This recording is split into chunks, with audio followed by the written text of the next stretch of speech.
आज हम देखेंगे पीपीएससी फिजिक्स के एमसीक्यूज। नोट जस्ट के हम एमसीक्यूज को स्टडी करेंगे, हम उनके अंदर जो फिजिक्स होगी, फिजिक्स के कंसेप्ट्स होंगे, उन्हें समझने की कोशिश करेंगे ताकि उस एक एमसीक्यूज को समझने से हमारे काफ़ी ज़्यादा कंसेप्ट दूर हो जाएं और इस शॉर्ट टाइम में हमारे लिए ये बहुत ज़्यादा आसान और हेल्पफुल होगा। तो ये अब हम अपने पास्ट पेपर की सीरीज़ शुरू करते हैं पीपीएससी फिजिक्स के ऊपर। तो यहाँ पर हमारे पास जो फर्स्ट एमसीक्यूज है वो हमें ये कहता है कि जो हमारे पास वेक्टर होता है कि vector is a tensor of rank. ये पूछा गया है हमें कि वेक्टर का रैंक वो एक टेंसर होता है, उसका रैंक बताना है। तो अगर हम थोड़ा सा मैं आपको बताऊं तो जो हमारे पास स्केलर क्वांटिटी होती है जिसको हम कहते हैं ओनली मैग्नीट्यूड से हम जिसको डिफाइन करते हैं, उसका हमारे पास एक कंपोनेंट होता है। तो स्केलर क्वांटिटी का हमारे पास एक कंपोनेंट होता है, वेक्टर क्वांटिटी के हमारे पास 3 कंपोनेंट होते हैं और उसके बाद एक चीज़ होती है डायड, उसके हमारे पास 9 कंपोनेंट होते हैं और उसके बाद ट्राड, इसके हमारे पास 27 कंपोनेंट्स होते हैं। तो अब हम देखें कि जो हमारे पास स्केलर होता है उसका रैंक होता है 0, जो वेक्टर होता है उसका रैंक हमारे पास 1 होता है और जो हमारे पास डायड होता है उसका रैंक 2 होता है और ट्राड का रैंक 3 होता है। अब इस तरह देखें हमारे कितने ज़्यादा एमसीक्यूज इस तरह सॉल्व हो गए और आपने कंपोनेंट्स को माइंड में रखना है सारे। अब अगर हम थोड़ी सी इस चीज़ की बात करें कि थोड़ा सा थ्योरेटिकल इसके ऊपर मैं बात करना चाह रहा हूँ कि अगर मैं वेक्टर की बात करूँ तो वेक्टर के लिए ये जो ट्रांसफॉर्मेशन प्रॉपर्टी होगी ये यूज़ होगी RIJ, कि अगर हमारे पास कोई x प्राइम एक वेक्टर है तो उसे हमने ट्रांसफॉर्म करना है xj के अंदर, कि वो एक कोऑर्डिनेट सिस्टम में था वेक्टर, तो उसे हमें ट्रांसफॉर्म करके दूसरे कोऑर्डिनेट में लेकर जाना है।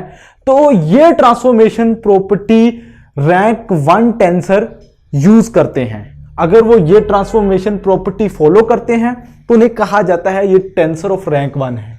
और अगर वो ये वाली ट्रांसफॉर्मेशन प्रॉपर्टी यूज करते हैं तो उन्हें कहा जाता है कि वो टेंसर ऑफ रैंक 2 है। और उसके बाद मतलब कि अमूमन जितने भी डायड होते हैं हमारे पास वो ये ट्रांसफॉर्मेशन प्रॉपर्टी यूज करते हैं। और ट्राड के लिए यहां पर ये R के 3 आ जाएंगे, ये इस तरह, ये जैसे ये IK है, JL है तो KJ, ठीक है।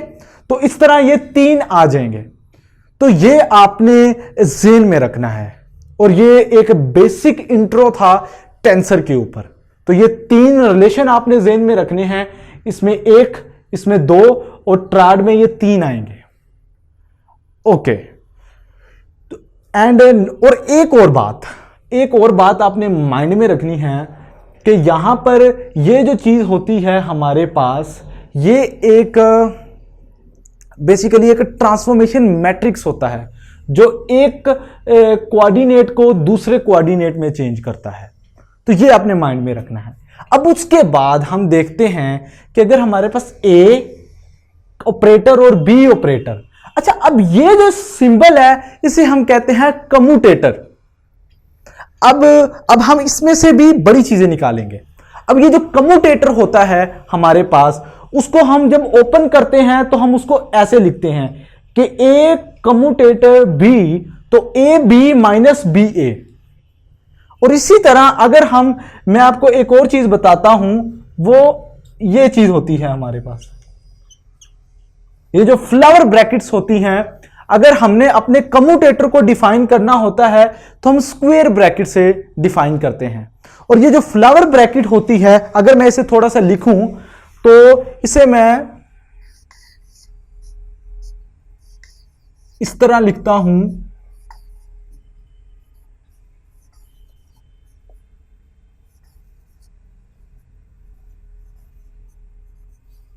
तो ये देखें, ये जो चीज है हमारे पास, ये बेसिकली एंटी कम्यूटेटर कहलाती है। तो आपने ये माइंड में रखना है, जब ये स्क्वायर ब्रैकेट होगी तो ये हमारे पास कम्यूटेटर रिलेशन होगा, तो उसमें जस्ट फर्क साइन का आ जाता है, तो यहां पर नेगेटिव साइन आता है और एंटी कम्यूटेटर के अंदर हमारे पास पॉजिटिव साइन आता है। तो अच्छा, अब हम ये समझते हैं कि अगर A commutator B is equal to 0 है, तो जो हमारे दो ऑपरेटर होंगे उन्हें हम क्या कहेंगे? ऑप्शन काफी ज्यादा आपके पास होंगे कि उन्हें कहेंगे कि उन्होंने वो कम्यूट किया है, not commute with each other. तो आपने जो ऑप्शन टिक करना है वो करना है कम्यूट विद ईच अदर। जब दो ऑपरेटर का कम्यूटेटर सोल्व करने से आंसर 0 आए तो हम कहेंगे कि सोल्व कैसे करना है, उसे इस फॉर्म में लिख देना। तो आंसर 0 आए तो इसका मतलब है कि दो ऑपरेटर आपस में कम्यूट नहीं कर रहे। यह चीज आपने माइंड में रखनी है। तो उसके बाद अब इसका थोड़ा सा अगर क्वांटम मैकेनिकली मैं मतलब लूं, तो अगर दो ऑपरेटर कम्यूट हमारे पास मतलब कि 0 आ रहा है, तो इसका मतलब है दो ऑपरेटर कम्यूट कर रहे हैं। और इसका क्या मतलब होगा कि दो ऑपरेटर कम्यूट करने का मतलब है कि दोनों ऑपरेटर की जो होंगी हमारे पास कॉमन आइगन वैल्यूज होंगी। ये भी बड़ा एमसीक्यूज आ सकता है कि अगर दो ऑपरेटर कम्यूट कर रहे हैं तो उनकी आइगन वैल्यूज क्या होंगी? तो उनकी आइगन वैल्यूज सेम होंगी, तभी दो ऑपरेटर कम्यूट करते हैं। अगर हम पोजीशन और मोमेंटम ऑपरेटर की बात करें तो ये कभी भी कम्यूट नहीं कर सकते, क्योंकि हम इन दोनों को कभी साइमल्टेनियसली मेजर ही नहीं कर सकते। तो इसका एक और मतलब भी निकला कि कम्यूटेटर 0 होने का मतलब है कि वो कम्यूट कर रहे हैं, और इसका मतलब है उन दो चीजों को क्योंकि ऑपरेटर क्वांटम मैकेनिक्स में पढ़ते हैं, ये फिजिकल ऑब्जर्वेबल होते हैं जिन्हें हम फिजिकली मेजर कर सकते हैं। तो ये दो अगर eight the same time in दोनों को अगर हम मेजर कर सकते हैं, हम पोजीशन, हाइजेनबर्ग अनसर्टेनिटी प्रिंसिपल कहता है कि हम कभी भी पोजीशन और मोमेंटम को at the same time measure नहीं कर सकते। तो इसका मतलब है वो कभी भी कम्यूट नहीं करेंगे, और इसका मतलब है कि उनकी कभी भी कॉमन आइगन वैल्यूज नहीं आएंगी। तो ये चीज आपने इस एमसीक्यू से जेन में रखनी है कि यहां से मैंने आपको थोड़ा सा क्वांटम मैकेनिक्स का ओवरव्यू दे दिया। अच्छा, उसके बाद अगर हमारा जो एमसीक्यूज है, नेक्स्ट एमसीक्यूज है, वो है first law is a special form of. अब जो फर्स्ट लॉ ऑफ थर्मोडायनामिक्स है, तो वो हमारा स्पेशल फॉर्म किसकी है? वो है law of conservation of energy की, वो स्पेशल फॉर्म है। यहां पर हमने law of conservation of energy देखा कि law of conservation of energy हमें बताता है कि energy can nether be created nor be destroyed but it's change it's form. तो यहां पर अगर मैं आपको बताऊं कि इसको आप इस तरह इमेजिन करें कि यहां पर अगर मेरे पास, अगर मैं हीट अप करता हूं, ये एक मेरे पास बॉक्स है, इसके अंदर गैस है, तो जब मैं इसे हीट अप करता हूं तो मैंने इसे हीट दी, ठीक। तो मेरा इसे हीट देने से क्या हुआ कि अगर मैं इस चीज को इधर ले आऊं,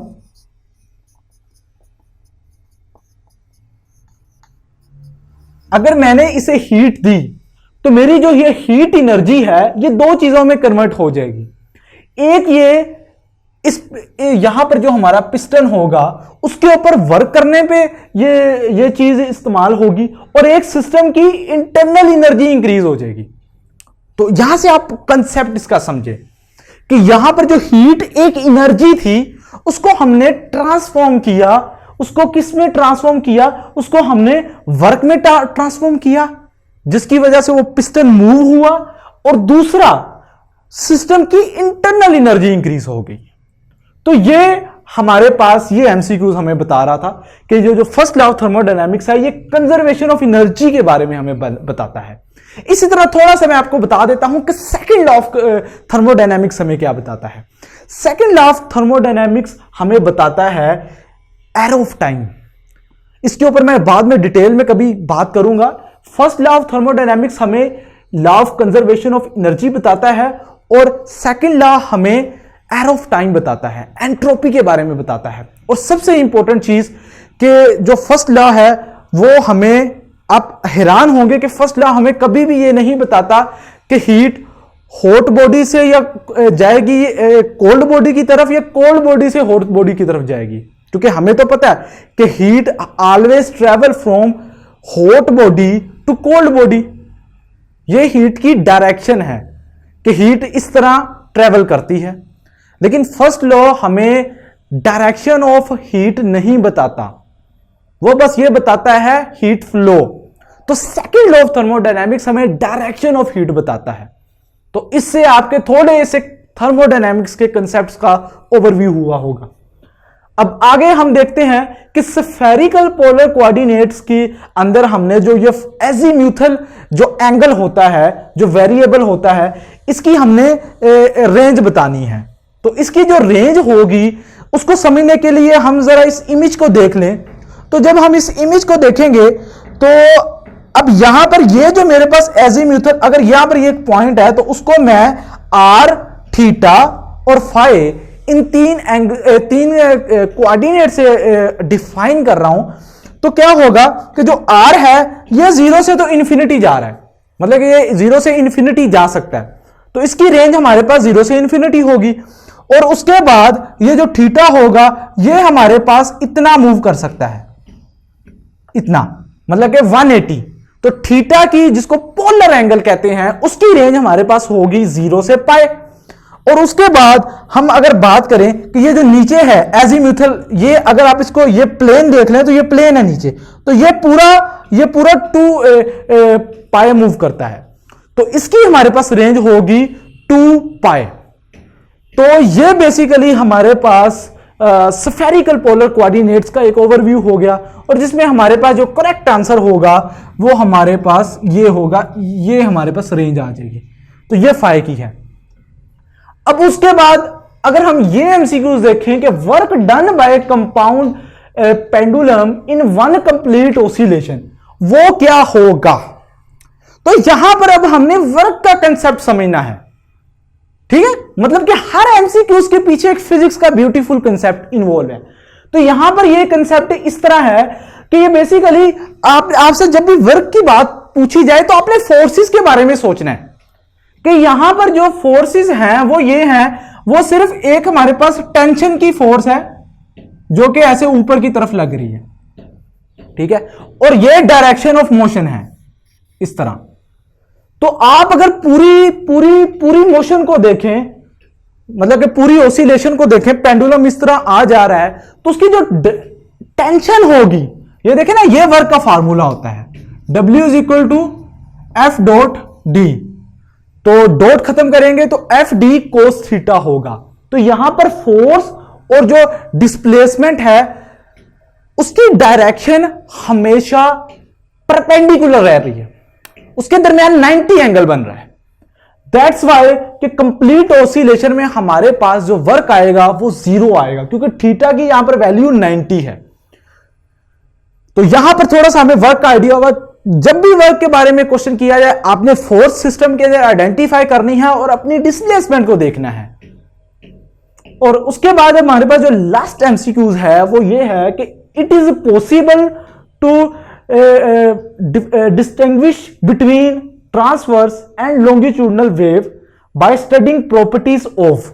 अब ये ऑप्शन दिए गए हैं कि जो हमारे पास, अब यहां पर मैं आपको ट्रांसवर्स और लॉन्गिट्यूडनल वेव का भी कंसेप्ट बता दूंगा ताकि हमारे इस कंसेप्ट के साथ और चीजें भी कवर अप हो जाएं।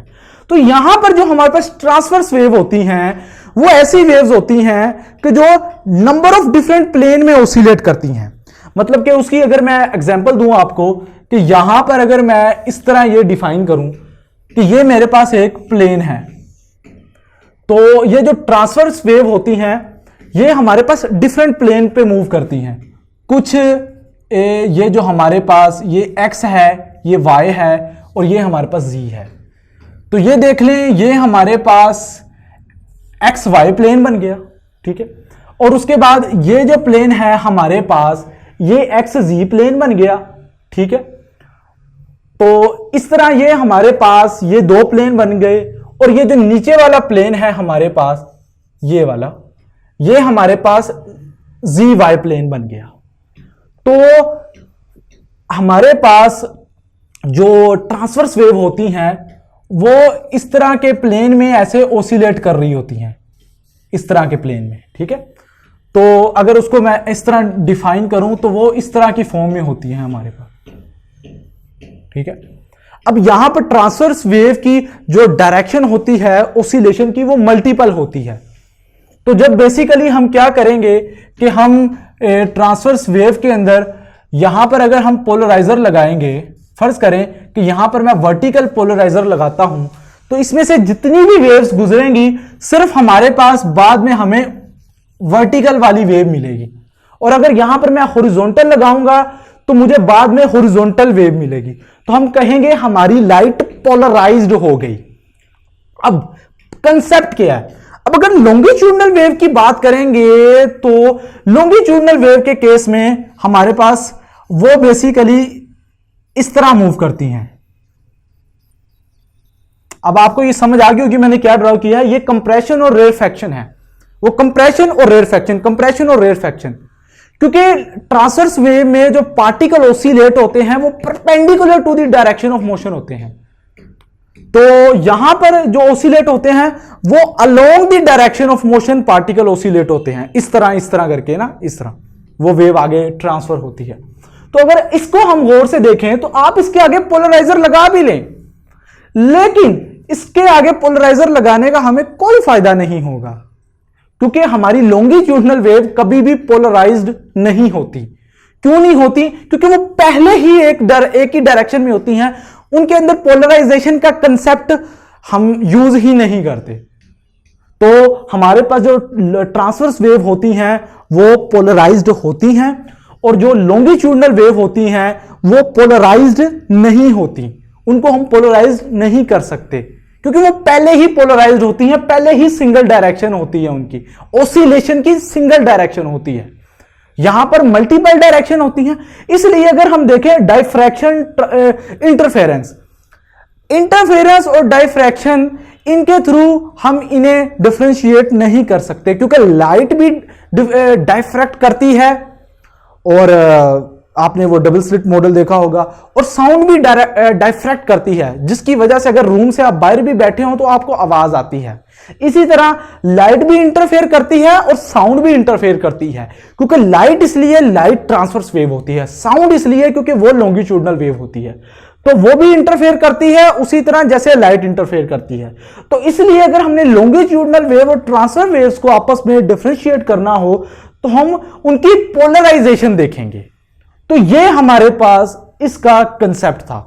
तो आई होप आपको आज का ये जो लेक्चर है ये अच्छा लगा होगा, क्योंकि मेरी यहां पर इस प्लेटफॉर्म पे कोशिश ये होगी कि मैं नॉट जस्ट कि आपको एमसीक्यूज डिफाइन करूं, शॉर्ट टाइम में उनको उनके कंसेप्ट को आपको एक्सप्लेन करने की कोशिश करूं, ताकि आपका उन चीज़ों से काफ़ी ज़्यादा कंसेप्ट्स क्लियर हो जाए।